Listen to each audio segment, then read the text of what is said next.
Sunday Mass at a Catholic church in Hiroshima, Japan, is filled with members of the local Filipino community.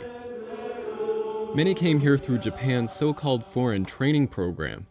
In theory, they are hired to learn technical expertise. But in reality, they are hired to fill empty factory and farm positions created by Japan's shrinking domestic labor force. The promise of job training and higher wages in Japan is a huge draw for workers from places like the Philippines and China. But now they say they're paying an unfair price.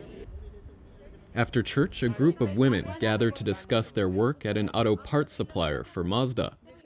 They claim they get less than minimum wage for the more than 40 extra hours of overtime they work each week. Kimihiru Komatsu is a claims specialist and is helping them negotiate wages with their employer. Trainees make less than minimum wage during their first year. Workers are allowed to labor 2 more years in their area of expertise at standard Japanese wage levels. But many experts say that wage increase never happens. Komatsu says the trainees' most basic human rights are not protected. Their passports are taken away, or they are being told, don't go to church, you cannot possess a cell phone, and to obey curfew. If they don't follow these rules, they can be deported immediately. Catherine Lopez asked to have her face partly hidden for this interview. She left the Philippines 3 years ago to work and train at an auto parts supply factory outside of Hiroshima. We came to Japan because we want to learn Takai Jiu-Jitsu. That's why we came here. Then they said, no, it's not. You came here because of the money.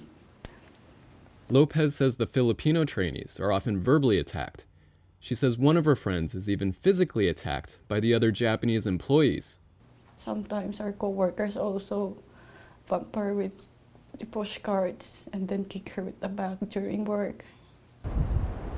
Since 2005, government records show at least 127 trainees have died while working in the foreign trainee program. Tokyo-based human rights lawyer Shoichi Ibusuki is representing the family of 31-year-old Zhang Xiaodong, a Chinese man who local labor standards inspectors say died from heart failure, induced by overwork. This, basically, is slavery. It's just like human trafficking.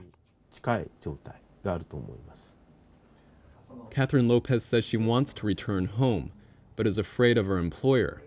We need to have to be too strong so that we can go home healthy as we can. After her interview, Lopez decided she wanted to be shown on camera. Perhaps a sign this community will not tolerate these labor practices for much longer.